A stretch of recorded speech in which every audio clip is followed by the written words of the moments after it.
Hello, everyone. Hopefully, everyone can hear me okay. So, this is intended to be a sort of slightly more expansive, but still comprehensive top down walkthrough of how to go through something basic. In this case, less basic than a cylinder. It's going to be a wing, but still pretty basic. So, first off, with the cylinder, we created that with Instar. Obviously, that was a fairly simple geometry. It was easy, relatively speaking, to create inside of star CCM plus. However, you can indeed import things. So what we're going to do here is we are going to first off open a new simulation. And we're going to use a slightly different licensing scheme because I figured out what is going on here. So let me just go ahead and copy this key.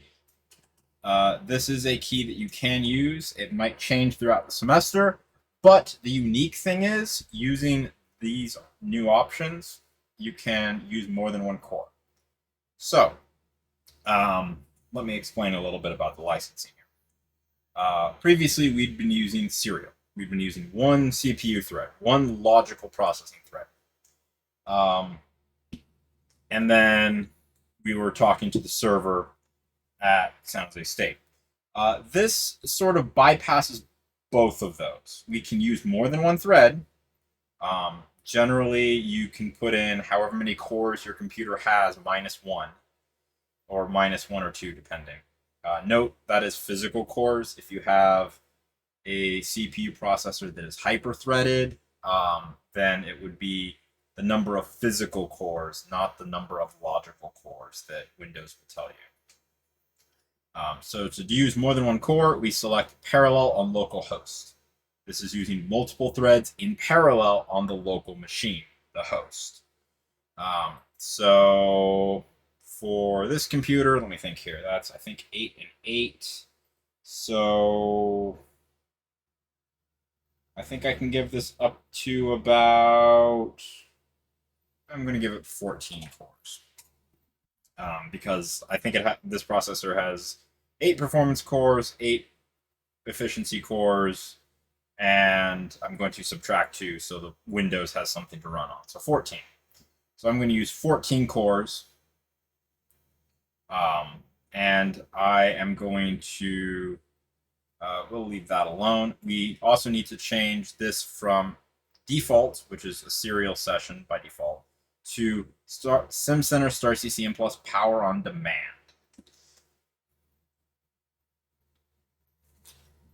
And the way the Power on Demand licensing works is you don't have to be connected to the VPN, which is convenient.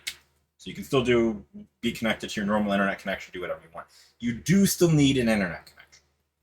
So what the Power on Demand does is it says, okay, instead of talking to a licensed server and checking things out, we can do something slightly different. What we can do is we can basically, we have a pool, a collection of hours that we can use. It's a pretty large but not unlimited number, so you should still only ever leave a simulation running when you're actually doing something with it. I will be monitoring this over the course of the semester. If we start to use too many, I might need to start to be very strict about actually how many hours you can use. And these hours should only be used for the class because we don't have a huge amount of extra if people start to use it for long durations. But it's basically a collection of hours that for however long you're running the software, it will be counting time. And it will subtract that time from the available collection of hours. Again, it's pretty large, but we do have like 40 people in the class. And, 40 people adds up pretty fast. Potentially, if everyone in the class ran a simulation for a day, that's what, like 1,000 hours, like one calendar day. That's what, 1,000 hours? That's a lot of hours. So,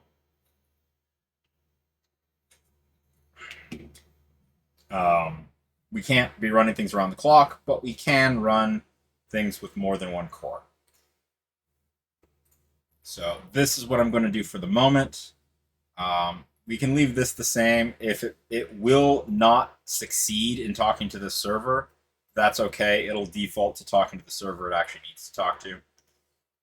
So again, we're using more than one core. In this case, I'm using 14 because I have 14 physical compute cores available. UAE POD, Power on Demand. Same. We're using a Power on Demand license with this key. Again, this key can and will change over the course of the semester, so we don't chew through too many hours. And we click OK, and it's going to start a simulation.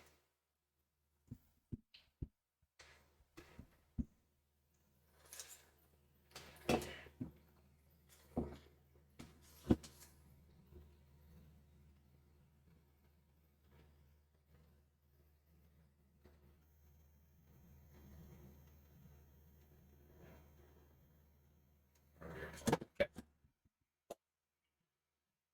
Unable to find path.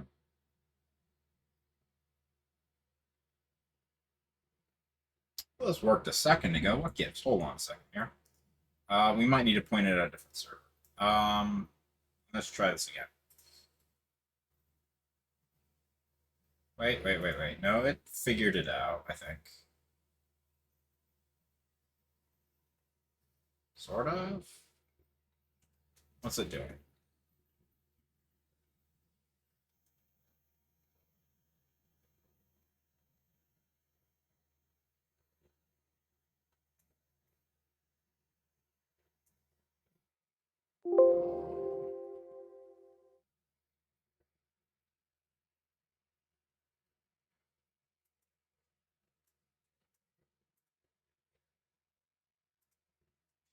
Power on demand. Okay, hold on. Flex.cd.go.com. Let's try this instead.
Okay, there we go. Yeah, we need to put in the server. Okay, so I pointed it at 1999 at flex.cd.go.com, and we successfully checked, or we're successfully using time by the minute off of that pool of hours, and we can run our simulation with more than one core. So, like I said, this is going to be an airfoil simulation. Last time we did a cylinder, right? Well, it's actually going to be a wing simulation, but we'll start with 2D and then we'll extend it to 3D. So, what the heck do we do to bring in geometry? Clearly, we can't make an airfoil in Star CCM Plus, at least not very easy. We need some outside definition of what this airfoil looks like. So, we're going to gloss over how exactly we define the airfoil for a moment and just say we have a physical file that is the shape of our wing slash airfoil, which we do. We can import external files. When we're talking about geometry, that usually means a surface mesh. We're importing what does the surface of the geometry look like. There's other ways to do this. You could import a CAD model if it's of a supported type, but we're going to import a surface mesh for this one. So, where the heck did I put it? I believe this is going to be in here. I called it wing. Appropriate. We're going to import a wing. There's several options when you import things. Some of them you probably want to change. Some of them you can probably leave alone. Mark feature edges by sharp cat edges is usually okay. And basically, if you have an edge that is 30 degrees, that has a curvature of more than 30 degrees instantaneously, it will mark that edge as an edge rather than a curved surface. If you say merge parts by name, it'll combine multiple parts with the same name into one part. I usually uncheck that. It shouldn't matter here because we just have one part. But if you have an assembly with multiple parts that could share a name, it will merge them, or it will merge them with parts of the same name already in the simulation. Generally, it will make too many surfaces by default. So I tell it to create one part surface per part. And then if needed, we can split up that part later. Via the methods we've already described. We looked at splitting the surface of our block, for example, right? It's the same process for any part. Create part contacts from coincident entities, excuse me. What this says is that if you have two parts and they're touching each other, it can mark where they are touching and internally note and retain that information for later. That's important if you're dealing with, for example, heat conduction between multiple contacting solids. That can be very important. If you're pulling in the air region directly, as well as solid parts, that can also be important, because it'll know where different parts are touching. For our application, it doesn't matter here, but it's usually on by default. It's usually a good idea to leave it on by default. The rest of this is more or less fine by default. If you really want to turn up or down the tessellation density, you can. If you want to check if you're having problems importing things, and you want to check if the parts are valid, like maybe there's a problem with your geometry file, or try and repair a body that might not be valid, you could check these. It usually doesn't matter. I just leave these as default most of the time. And if you'd like, you can open a scene, a geometry scene, to take a look at what the parts you just imported looks like. I'm going to leave this on right here because we want to see what this wing looks like. But depending if you already have an existing scene or not, you may or may not want to check this box. This is kind of personal preference. You can always go back and make a new scene manually. It doesn't matter. It doesn't have to be automatic. I'm going to let it do it automatically here. You don't have to. Okay. So, I lied. This must be a box. Okay, let's hide this for a second. Okay. I built these. Okay, I was fancy with this, wasn't I? I didn't remember what I'd done. So, a couple things here. We already have a ready-made box for our air volume. I'm not going to use it yet, at least, because I'm going to start with a 2D thing. Refine wing. Okay, so let's look at the inside here. Oh, this is a dihedral wing. I gave this wing some dihedral. Interesting. No matter, it'll still do. That said, however, we will need to create a couple of things if we want to actually use this. So I kind of did a lot of the legwork up front with this. Again, we already have an air volume. Trying to see here. Let me split by non-contiguous. Yeah, it actually already has the wing subtracted out of the middle of it. That's interesting. We're not going to use this. We're going to ignore this air volume. And to know that I'm going to ignore it for now, I'm going to put a Z in front of it.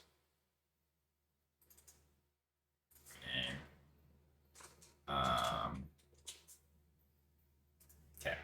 So what we're going to instead start with is we will get back to this level eventually. Maybe not in this video, but we will get back to it eventually. I want to start with a basic two-dimensional simulation first. So you'll recall that two-dimensional simulations have a little bit of a restriction here. The two-dimensional plane that is simulated must be parallel to xy and at y at z equals 0. This has the potential to be a little bit awkward, doesn't it? Let me check something else. It's possible I imported the wrong file. Files. I'm going to try to import another one real fast, and we'll see what it looks like. Okay.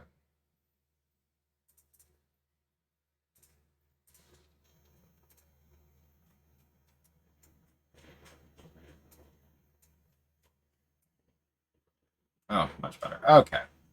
Let's try this again. I found my other file that I was actually looking for. Let's get rid of this, and let's just look at this wing for a second. There we go. This is a wing. Still needs to be rotated 90 degrees because you'll notice the wing is at the cross section of the wing is actually parallel to x and z, not x and y. But this is a wing that we can use. Okay. So we have our wing. I'm just going to really quickly add the surface of our wing to our geometry scene so it actually shows up. So under geometry, where it's showing us the outline of the surface, I told the surface to display this new wing that I just imported. So we want to make a two-dimensional simulation around this. First of all, this is 90 degrees to where it needs to be. No problem. We can fix that with an operation. We can transform this part. We can transform our wing with an operation. The types of transformations you can do are pretty versatile, depending on how creative you want to get. We're going to rotate this wing. We're going to rotate it about the origin. We're going to rotate it about x, and we're going to rotate it by 90 degrees. And we're going to execute that transformation. Now this is almost perfect, with the minor exception that I rotated it the wrong way. I'd like the top of the wing to be in the positive y direction. Right now it's in the negative y. So we're going to go back into here and make this negative 90 degrees and run it again. Much better. Align view to surface normal. Okay.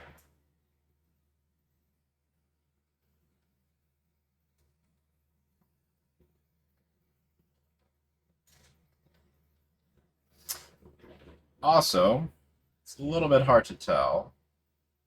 I'm trying to see. I think this is actually technically at 0 degrees angle of attack right now.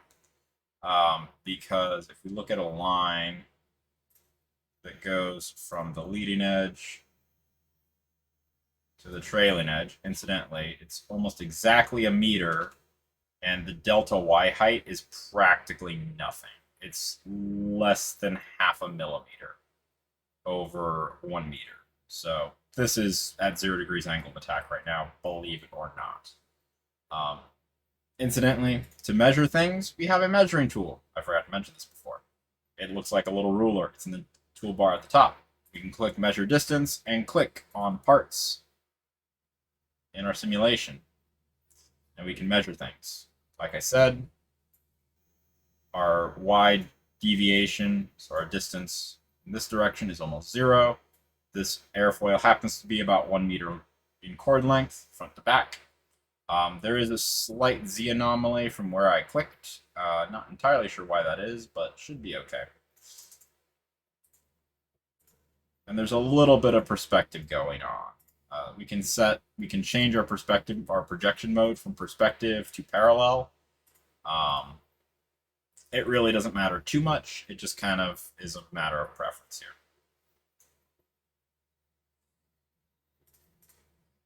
So we have our airfoil. Now we need to create a block for our air region. Well, let's start with that. So first off, we want one corner of this to be at z equals 0.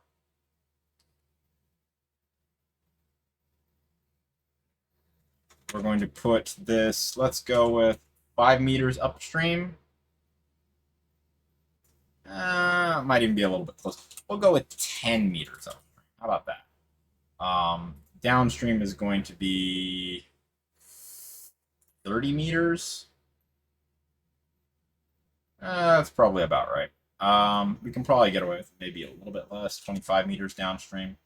So upstream, downstream, 10 meters upstream from the leading edge, 25 meters downstream from the leading edge. So 24 meters downstream from the trailing edge since it's a 1 meter chord. Our Y height, we're going to go with -8 and +8 meters.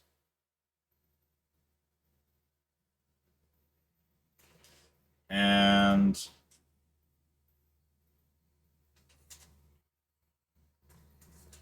we're going to go with z equals 10. So the reason I'm doing this way is this block is obviously, if we're just doing a 2D simulation, we only care about this plane at z equals 0. My intent is later we can go back and turn this into a 3-dimensional simulation quite easily just by changing that corner to -10, and then we have 3 dimensions. So if we set it up like this, we can potentially be very flexible about this later. But for the moment, this is probably a reasonable size. We have our airfoil, we have our domain. We can click create so we have our block.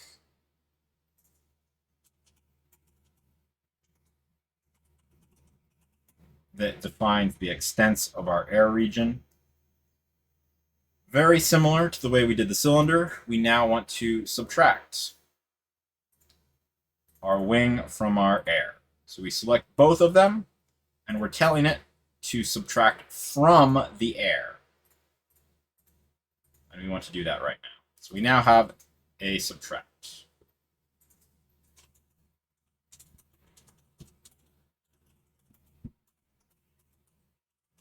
Simulation domain. Okay. Now, we did skip a step here. We need to split this block up into pieces. So we're going to call this our inlet. To call this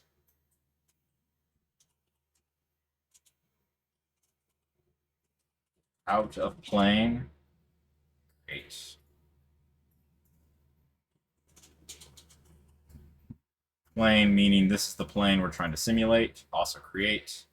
We're going to call this the top. It is. We're going to call this the bottom. It is. And then we can't create any more because we're left with this one surface, but we can say back or outlet or whatever else. So we have our block split up into 6 surfaces, and we were able to rerun our subtract real fast here. So what we should show here is this has several different no, not that. Our subtract shows several different surfaces. It has a back, bottom, inlet, out of plane, plane, top. It also shows our wing surface. So right now it's literally nothing, just a hole in a block. That's fine. We have our domain. Now we need to, if we're doing a 2D simulation, we need to badge this for 2D mesh. We need to tell it to go look for that plane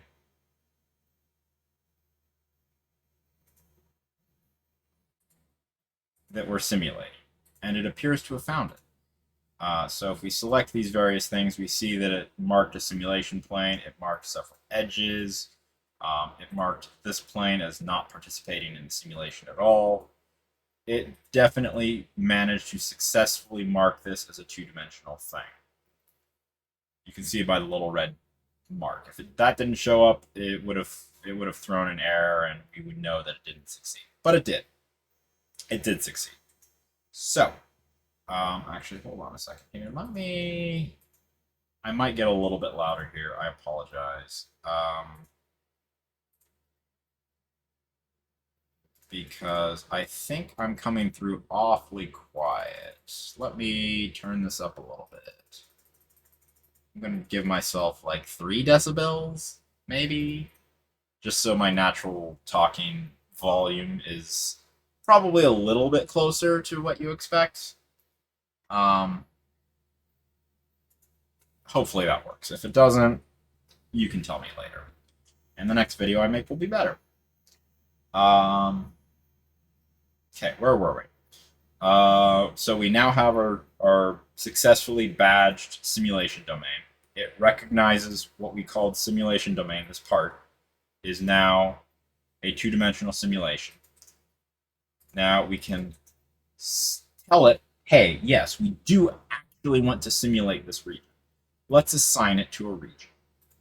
We want to create, really it doesn't matter. By default, I say create a region for each part, because if you have more than one region, if you need more than one region, this is very important.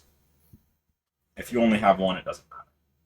The one that really does matter is you want to create a boundary for each part's surface. The rest of this can be left as default. The reason for this is if you don't change this away from its default, it's going to create one boundary for the front, the top, the back. It'll all be one piece. You won't be able to separate them, which is bad. You need to be able to separate them. And since we already separated them, creating a boundary for each part surface is the one we want.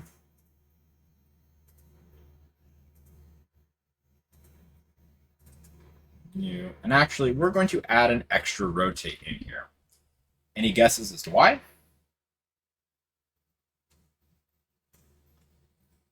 Well, we sort of already addressed this, right? But this airfoil is currently at 0 degrees angle of attack. That's not very interesting. We want to be able to set it at various angles. So, by throwing in a second rotate, we can tell it, no, you're at 2 degrees. No, you're at 8 degrees. Execute.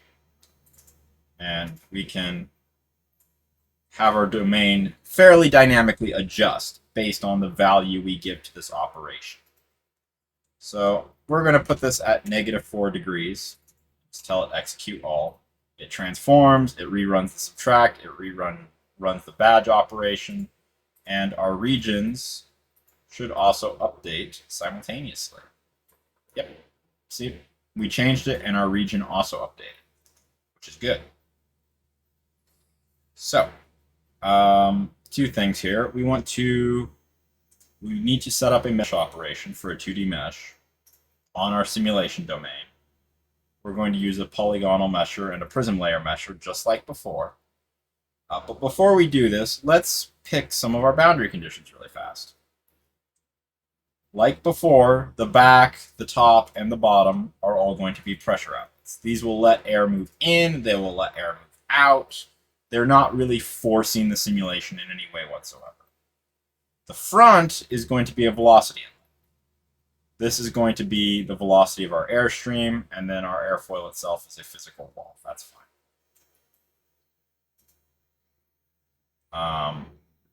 We also want to set up our physics.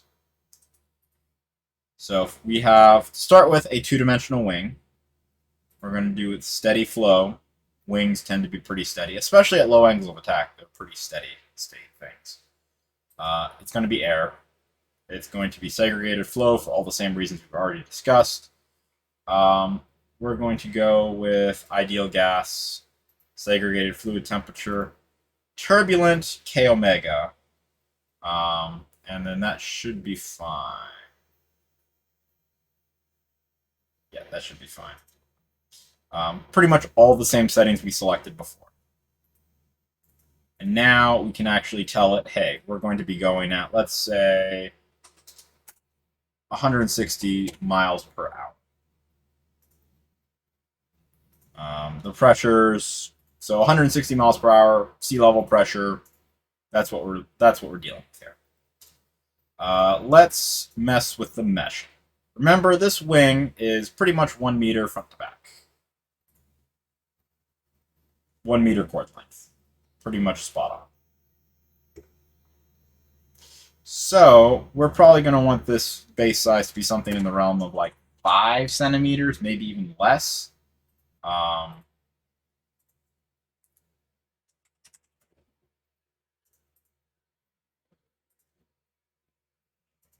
So in order from top down, our reference size is going to be 5 centimeters.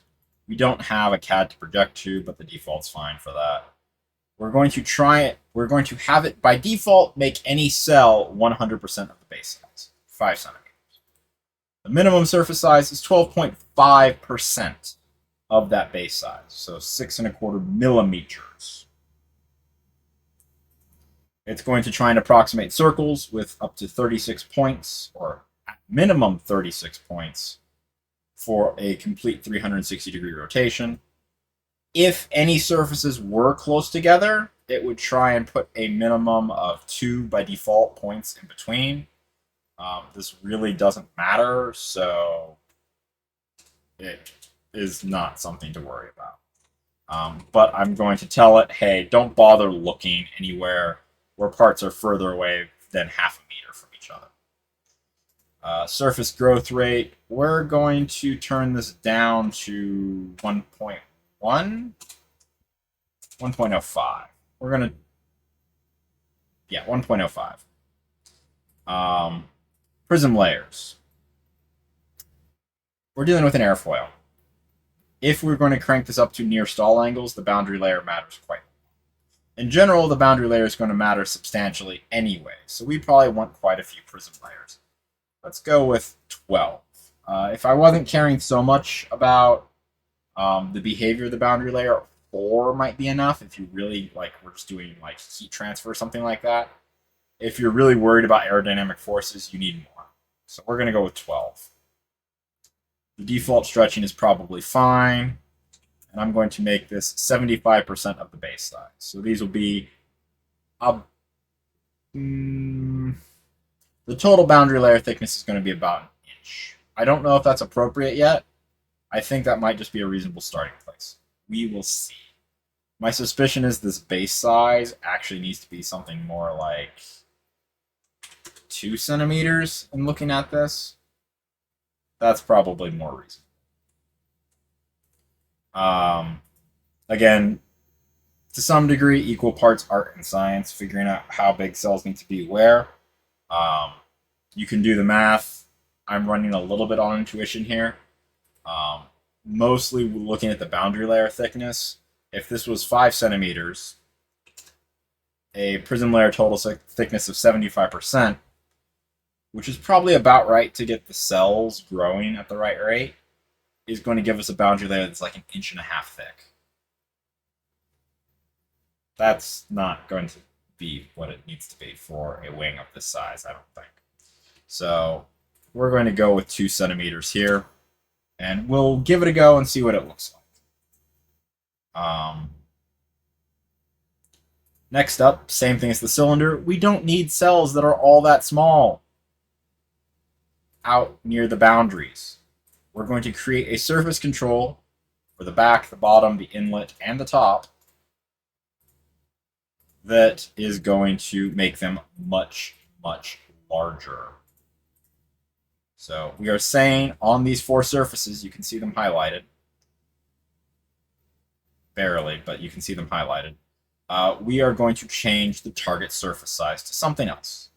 We're going to make it 800%.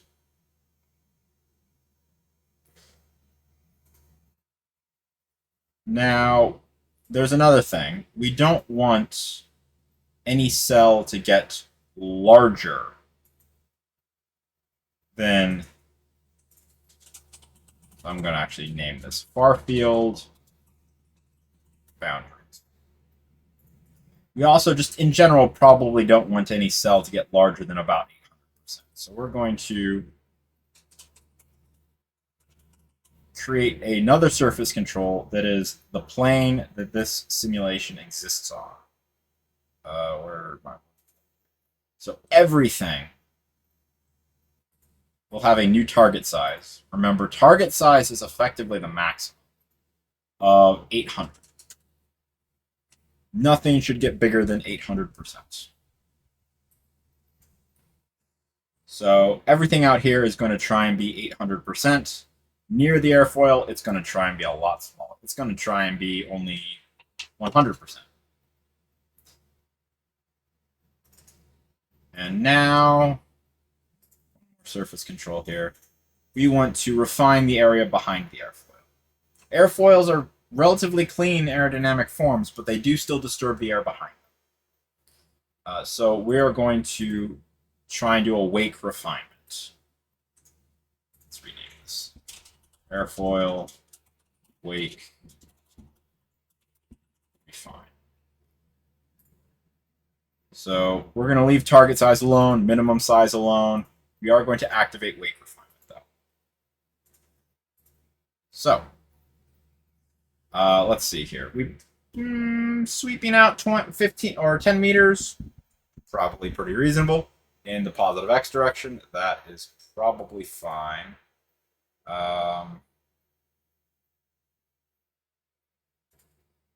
We're going to sweep this out by 3 degrees, so it should slightly grow, slowly over time. And we're going to limit the isentropic size to 100%. What this is saying, everywhere in this region, cells won't be allowed to go over 100%. They can go smaller, but they won't go bigger than 100% of base size. And when they do change size inside of the wake region, we want them to grow at a rate that is going to be the same as the slow rate everywhere else.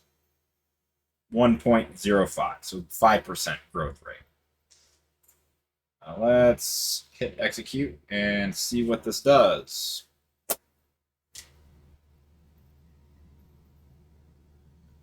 Line weight controls.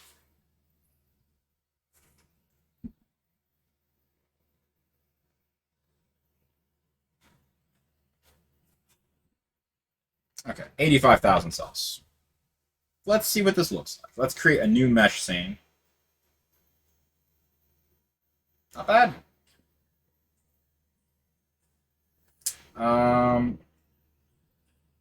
I'd like to make the base size even a little bit smaller. And we're going to knock down, I think the prism layer thickness is probably more or less okay. But I don't like this back corner very much. The back corner, it's not looking very good. So we can actually fix this a little bit. What we're going to do here is we're going to split by patch.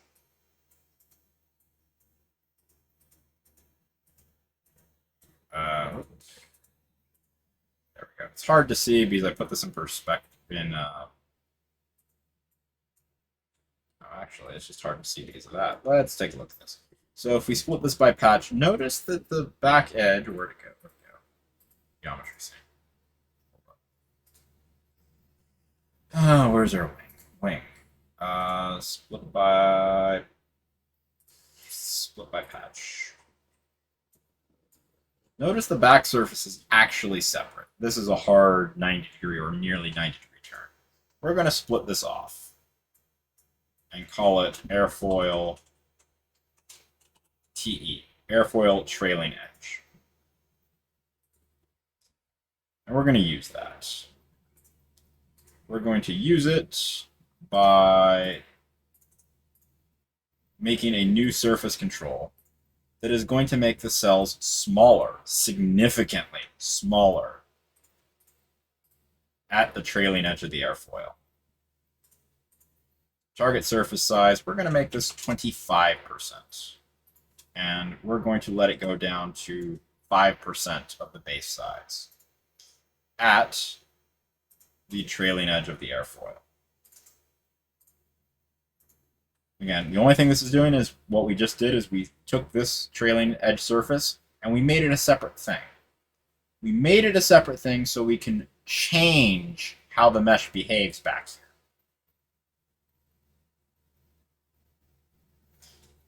And hopefully these cells are about to get a lot smaller. Better, but still not as good as I'd like. Let's try that again.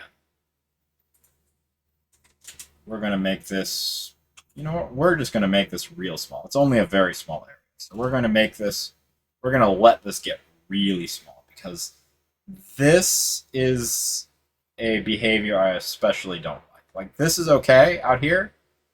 This general area right here is having some issues with its mesh.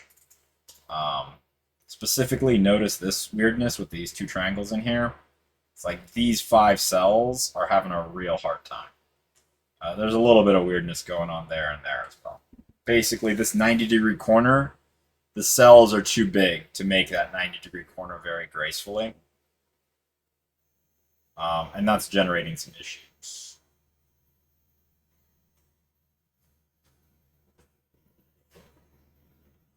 Yeah, it's still not liking that. Okay, so tell you what. We can't just crank this down because that clearly does not actually work all that well. We're going to turn these back up, but we are going to turn down our base size by a factor of 2. We're going to turn up the far field size and the max size also by a factor of 2. So basically the cells out here should remain the same size because we just turned down the base size, but we turned up the target size. But everything else should get significantly smaller. And we were only at like 100,000 cells. That's no problem. We have more than enough cells to spare.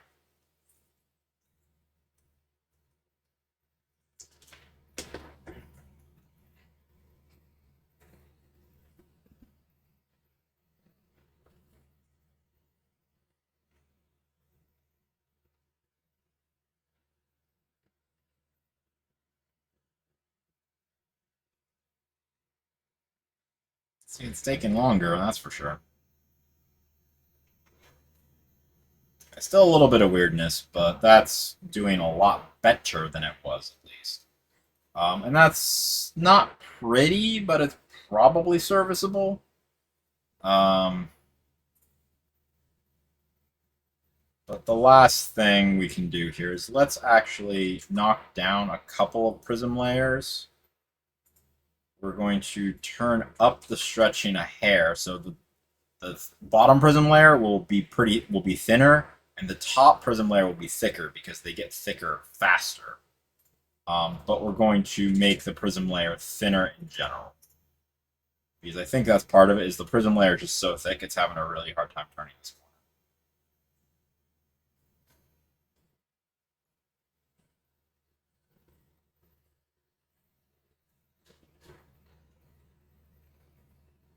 So we'll let it do its thing. It's working on the mesh. Let's see here.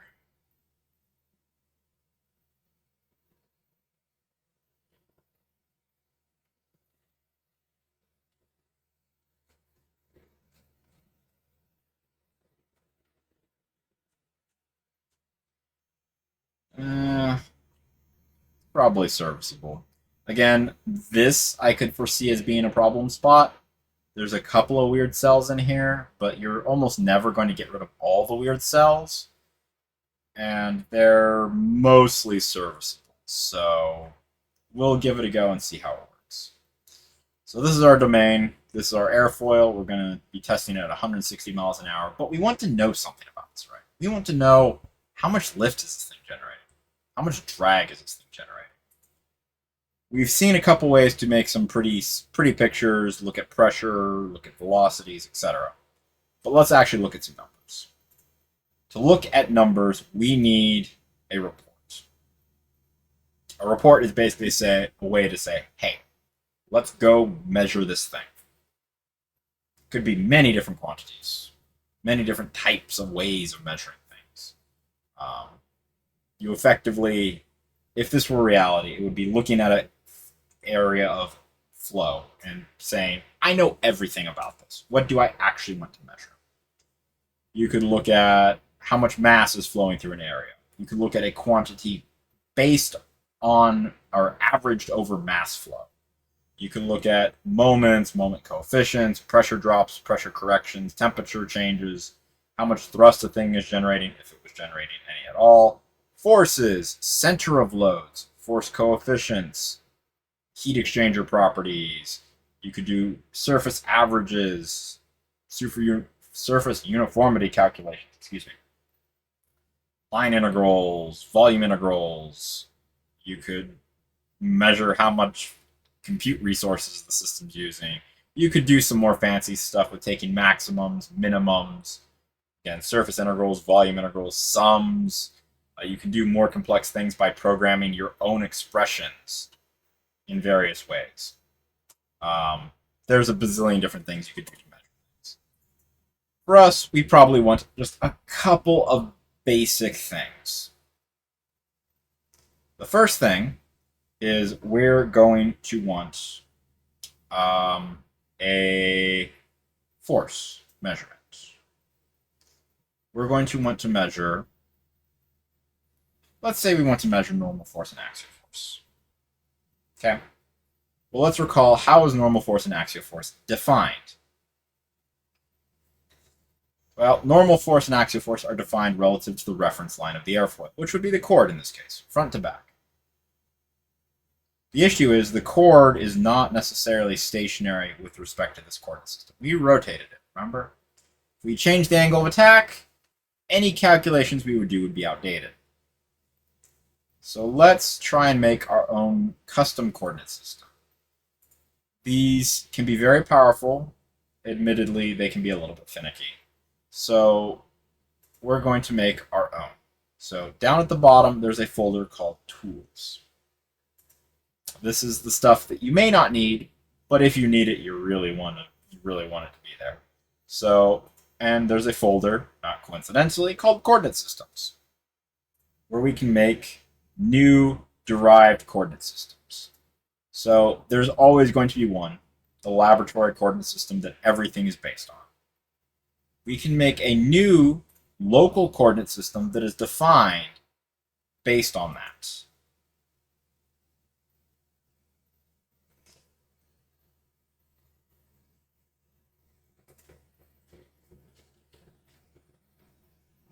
So let's take a point that's as close as we can reasonably get it to the front of the airfoil, and let's take a point at the back of the airfoil.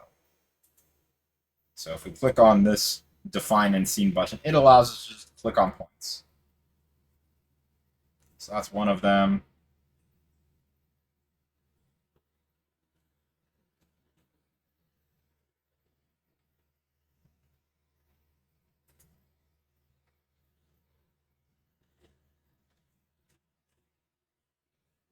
It's not perfect, but it's probably pretty close. Actually, you know what? Let's avoid talking about this for a moment because I don't want to confuse everyone too badly. Let's instead just look at lift and drag. So lift and drag, fortunately, is much simpler, right? That's defined relative to the oncoming airstream. Our oncoming airstream is thankfully going to be parallel to the front face. So X direction forces are drag, Y direction forces are lift. Super easy. So let's call this one drag. We'll see that by default the force direction is taken to be positive X. So this will measure drag. On what? Well, we need to tell it what we want to measure the forces on. So we want to measure the forces on the surface of our wing.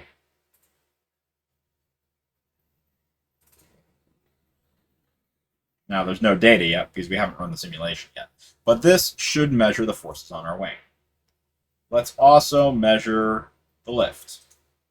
Rename lift. This is going to be in the Y direction. So we can tell it 0 space 1 space 0.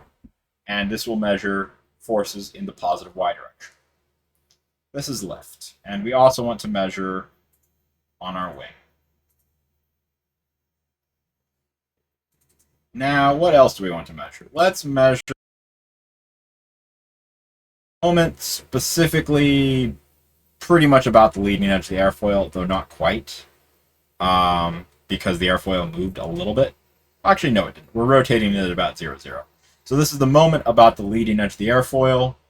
This is going to be moment about positive z, so out of the screen for me. Well, it's out of the screen for everyone. So a positive moment would be nose down. But remember, airfoils have a reverse moment scheme. Positive is actually measured nose up. So if we want to get positive being nose up, we need to take this as the 0 space, 0 space, -1 axis. And we'll measure the forces on the surface of the wing. Rename leading edge pitching. So this will measure the moment about the leading edge of the airfoil and will tell us what that is relative to the form that we should be used to seeing for airfoils, which is a positive moment is nose up. And next, or last but not least, we want to know where is the center of force along this thing.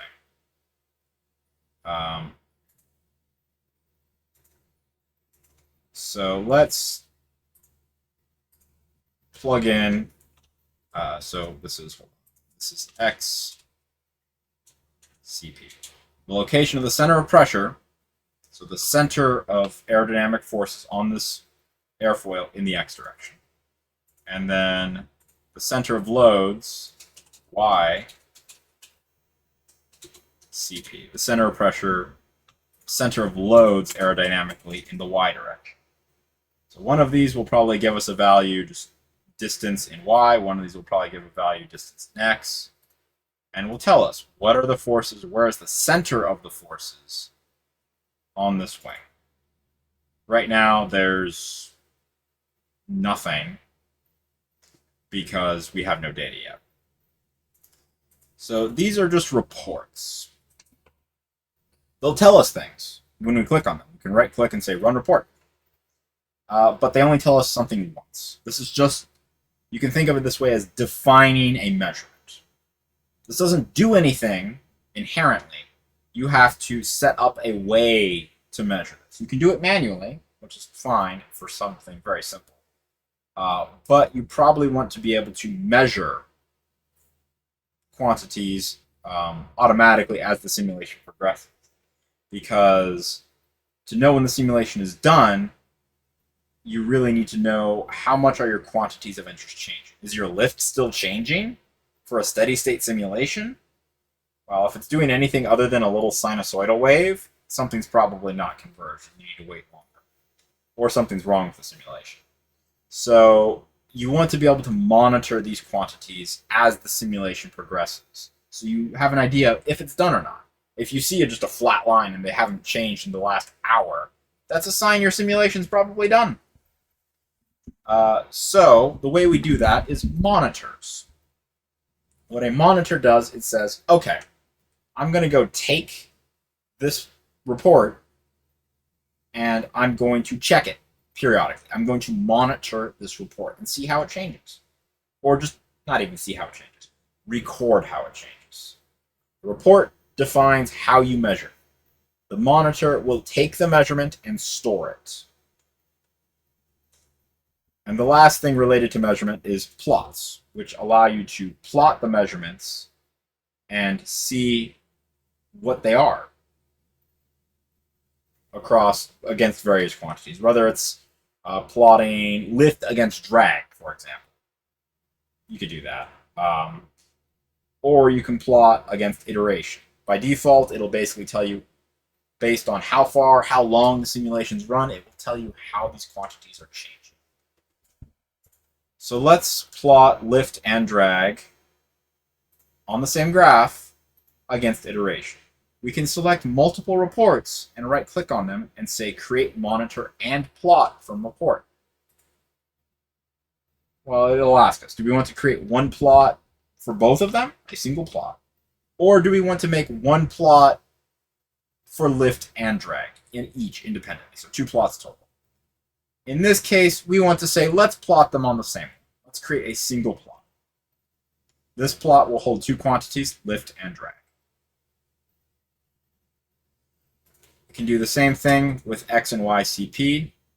Create a single plot, which will plot the x location of center of pressure and the y location of center of pressure. We can also plot our moment, but if we just selected one thing, it knows that it's going to get one.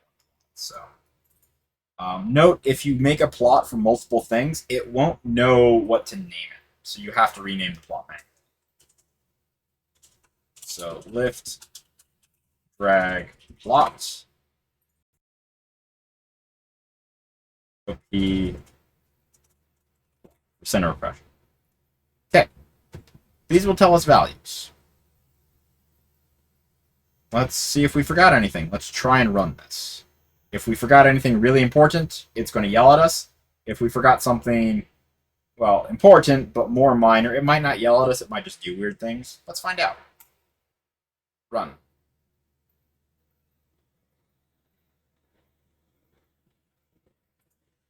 Okay. You might be wondering, what the heck does this graph mean? What are these residuals that it is talking about? What is this continuity, this x momentum, this y momentum, energy, SDR, TK? What are these things? These are quantities that are probably not much of a surprise, known as residuals. Okay. What these residuals represent? Well, pretty much CFD software is just a whole bunch of math, right? Whole bunch of math. Part of that math is series expansions of terms, right? The thing with series expansions is they're infinite, right? If you take, I think, what's a classic example? A Taylor series expansion. It goes on forever. But one of the interesting qualities of certainly some series expansions is that even if you stop somewhere in the series mathematically, you know exactly how much you are potentially leaving on the table. You know exactly how much is potentially left over when you cut off that series expansion somewhere. Think of those as residuals. How much is left over potentially after you've done this math? Depending on the flow properties, depending on the flow qualities, it might be a lot, it might be a little bit, but the residuals are more or less a measure of how much is left over. Ideally, you want nothing left over. In practice, that's never going to happen. You're always going to have something left over. It's how much is the question. Now, that's kind of conceptually what these mean. The specific implementation here is it does do that math for the series expansions and whatnot, but then it normalizes that. It computes for every cell how much was left over. It adds them all up. And then it normalizes the value. What I mean by normalizes. What it does is it takes, I think, the value for the first couple of iterations as a baseline value.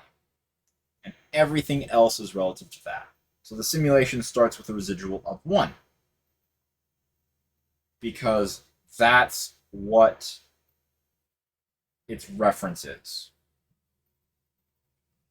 If you have a residual of 1, the residual is the exact same as it was at the beginning of the simulation. If you have a residual of 0.5, it's half of what it was at the beginning of the simulation. If you have a residual of 10, it's 10 times greater than it was at the beginning of the simulation. Ideally, you want to see these residuals come down quite a long ways, at least a couple of orders of magnitude, preferably 3 or more if you can get it, depending on your flow scenario, depending on how good your initial conditions were, you might not be able to get it. One interesting fact, actually, is that hypothetically, let's say you initialize a scenario perfectly. Your initial conditions exactly match what the simulation would be in the steady state after it's fully completed. Well, your residuals are never going to change, right? They're going to be 1 the whole time because they're never going to go down. They're always going to be at least where they started, if not slightly more or maybe just slightly less, if you perfectly initialized it. So if you initialize a simulation poorly, but then it eventually reaches the appropriate solution, then these residuals might come down a lot. If you initialize a simulation really well, then these residuals might not go down as much. So you can't depend exclusively on residuals. You have to look at other relevant quantities, like lift and drag, for example. This one's lift is still changing by a lot, right? It hasn't figured out what's going on. We need to let this run.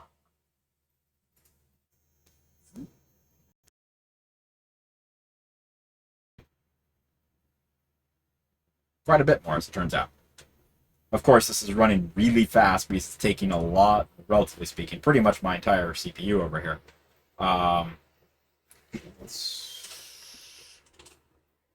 find out how much the CPU is using.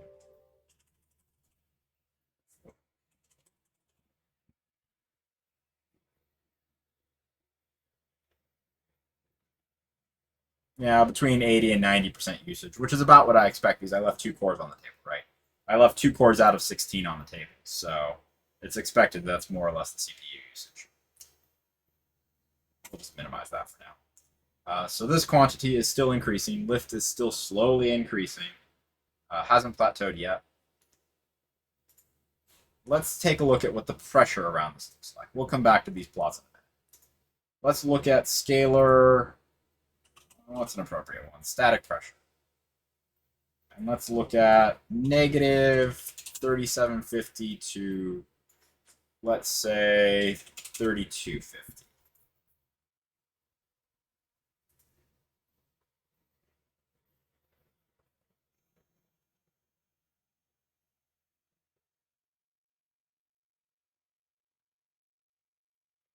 Yeah, there's definitely some wake aspects here that it's still trying to figure out. Let's see. What are the residuals doing? Oh boy, that looks fun. Maybe there's an issue here. We'll let it run more and see what it does.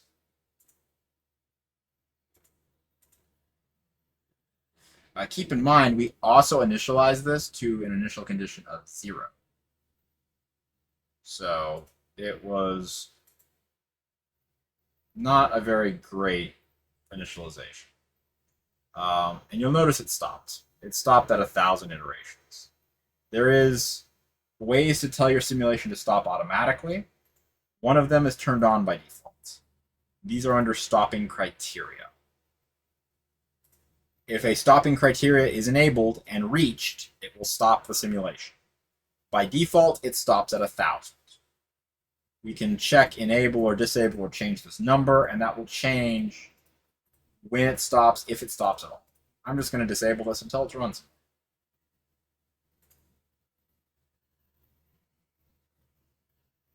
At this point, lift pretty much isn't changing at all.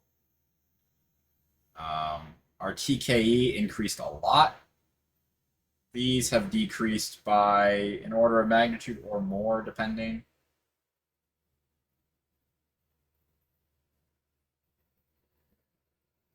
Overall, I'm going to say this is actually probably an okay solution. We've got a couple of anomalies up here, actually. You'll notice that it's got tiny pressure anomalies that keep on shedding off the top over here. Not exactly sure what the deal with that is. It's probably just a minor numerical perturbation on the top that's causing some small things to happen. But this is a pretty stable distribution that looks very much like we'd expect. We have a stagnation point right here of highest pressure. We have low pressure on top of the airfoil. We have high pressure underneath the airfoil. The residuals don't look great, but let's look at these a little bit more for a second. Remember, actually, let me stop this. When this flow field is initialized, the velocity was 0 everywhere. Pressure was 0 everywhere. Well, what does that mean? It means that when we start this simulation, when we do the first couple of steps, well, it's going to be pretty chaotic to start with. But also that turbulence actually starts out very low. And then is going to grow as the flow starts interacting with this airfoil. So let's try something really quick here. Let's clear this solution again. And let's change our initial condition. Instead of setting it to 0, but which it is by default, we're going to set it to our free stream velocity of 160 miles per hour. Free stream velocity. 160 space 0 mph. Run.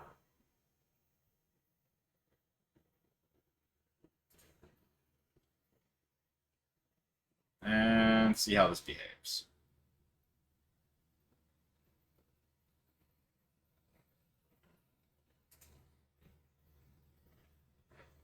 Now, it definitely had a little bit of a spike in the beginning there, but it's also pretty rapidly approaching where it was before. And the residuals look much different, right? Because the flow was initialized differently. We still have all the same formations. It's pretty much exactly where it was.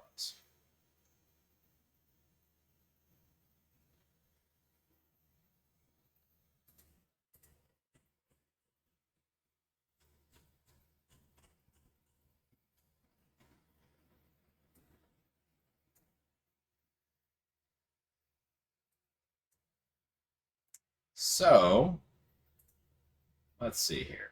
Is this converged yet? Pretty darn close, but not quite.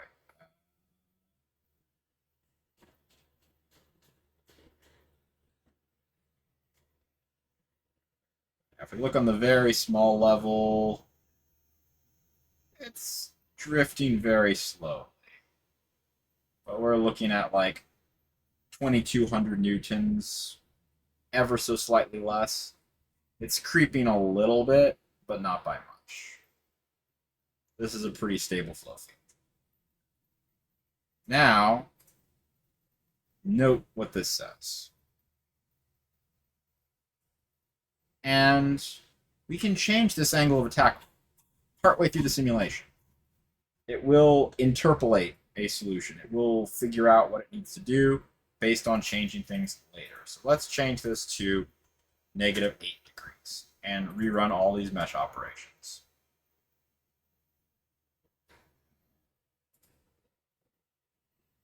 And take a look at this, and we'll see how this changes in a minute.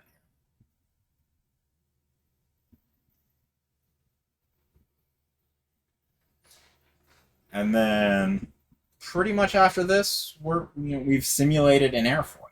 Right? We've simulated exactly what an airfoil would, or maybe not exactly, but physically pretty darn close to what this airfoil would act like in this scenario. So it just updated the mesh. You notice that everything changed a little bit. It did some weird stuff here where the airfoil was physically occupying space previously. It just kind of made its best guess as to what goes on in there. We can tell it to iterate a couple of times, and it starts to actually figure out what the flow looks like now that this airfoil is at a slightly different attitude. We'll let it keep on going for a while and figure that out.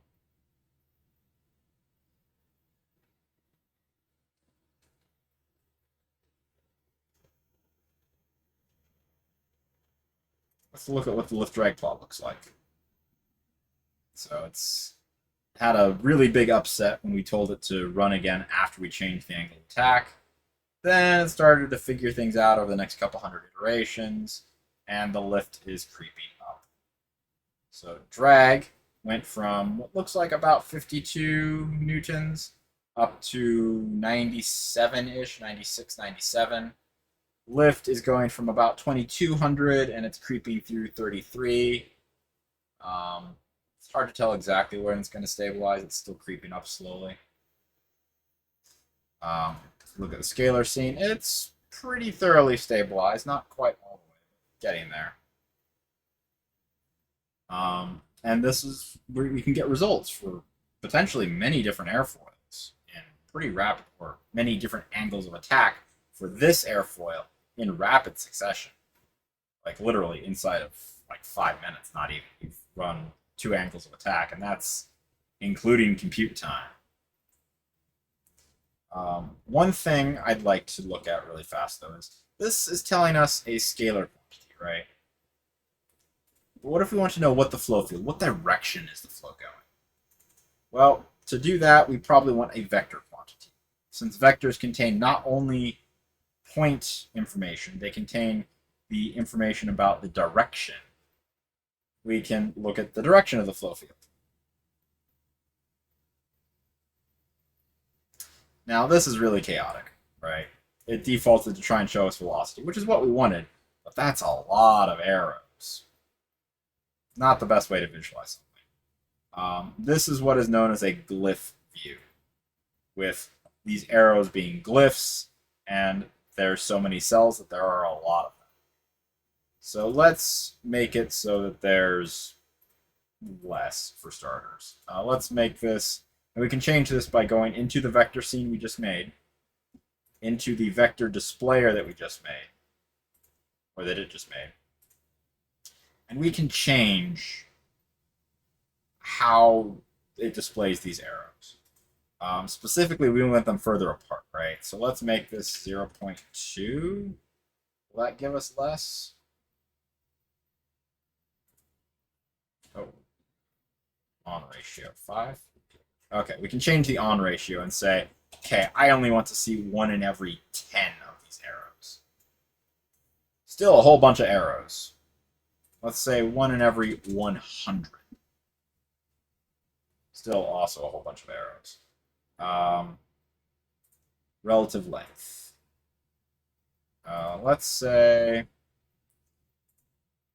I want these vectors to be constant length. Relatively short as well. So we'll see how fast the flow is going from the color of the arrow, and we'll see which direction it's going from the direction of the arrow.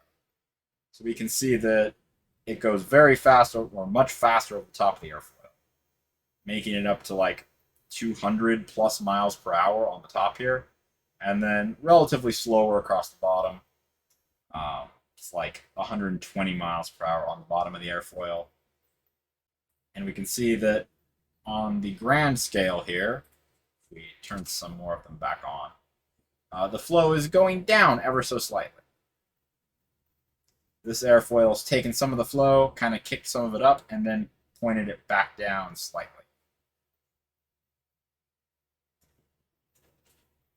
Notice that these arrows are pointed ever so slightly into the dense cluster, and the dense cluster of cells is just a straight line back along the parallel x direction. So we can tell these are all definitely headed ever so slightly downwards, which is what we'd expect for flow around an airfoil.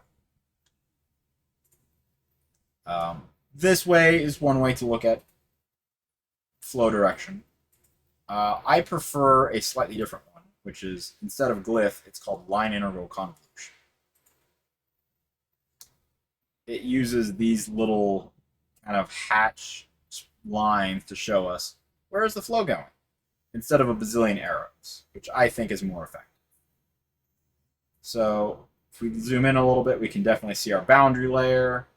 We can see it growing and maybe just separating a hair as it gets to the very trailing edge. We can see our stagnation point where the flow separates, including right there where it actually goes one direction versus the other direction. See the flow speed up as it goes along the top surface. We can zoom in and see the boundary layer right near the surface. Keep on zooming, keep on zooming. And notice that the velocity on the surface is 0. The no slip condition at work. And then also notice that we've got a little bit of an anomaly up here because the flow is turned a little bit. And as the flow is turned a little bit, it pulls down and is pulling low velocity air in through the top of this boundary.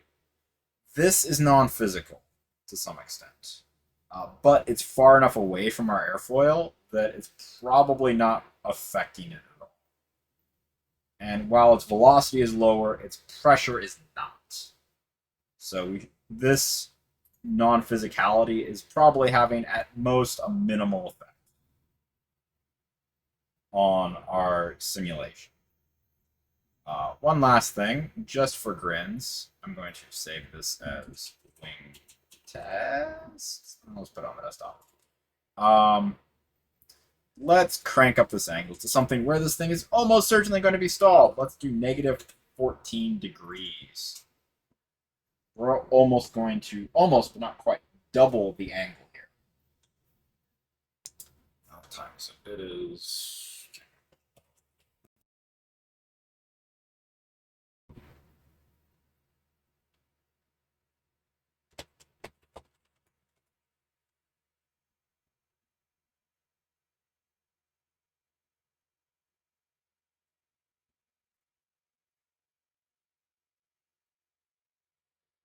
Okay, notice it is doing weird things because of where the airfoil was versus where it is now. Um, let's let it run a couple of iterations and try and figure out what the heck is going on. Let it run a whole bunch of iterations and try and figure out what's going on.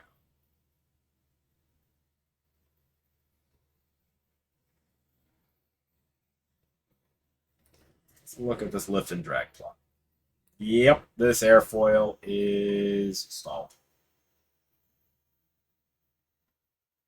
Or it was stalled at least. Let's see where it figures it out. Vector C. Maybe it's actually only beginning to stall slightly. There's definitely a pocket of flow separation at the trailing edge there. At least according to this simulation so far. We'll let it run a little bit more and try and figure it out. Maybe it's not stalled. This lift is coming right back up.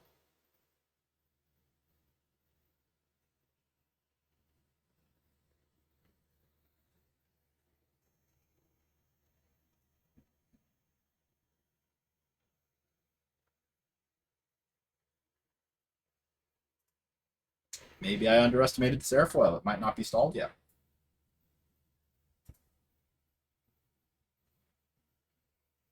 But let's also look at the center of pressure plot. So when we started, it was at, I think, -4 degrees. The center of pressure was 35% of the airfoil away from the x coordinate. And then it's moved progressively further and further forward. So it's generating a lot more force, but the center of pressure is moving forward along the airfoil.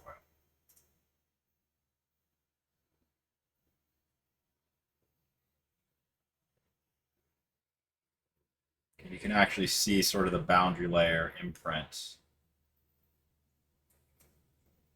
in the flow field. That's definitely a small pocket of flow separation right there. We still have our stagnation point. It's kind of stagnation point's working its way lower along the surface. Let's see, has this thing converged yet? It's pretty close. It's more drag. It's generating almost twice as much drag as it was at -8 degrees. But it's only generating like 50% more lift. So the lift to drag ratio is kind of crap at this angle. Let's stop this and crank it up another. Let's do -19. -19 degrees. Let's not do this. We are going to just, instead of hitting execute all operations, I hit this little cube up here, which tells it to run the volume mesh.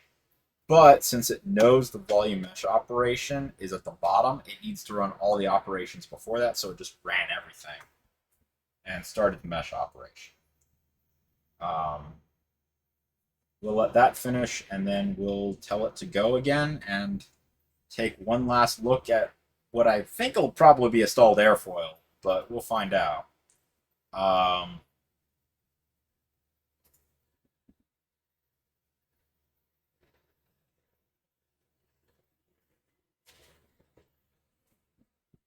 Let's see here. Where's my lift and drag plot?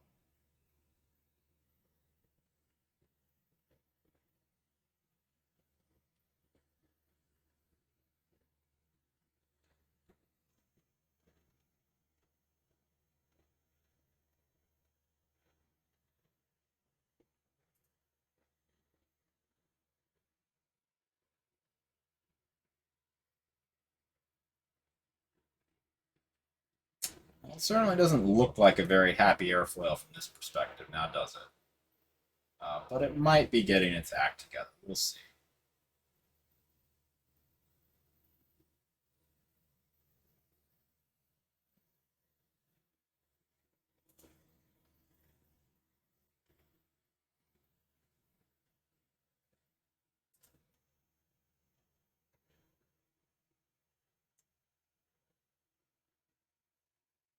Yeah, no, that looks pretty thoroughly stalled. We have a separation point like right up here somewhere.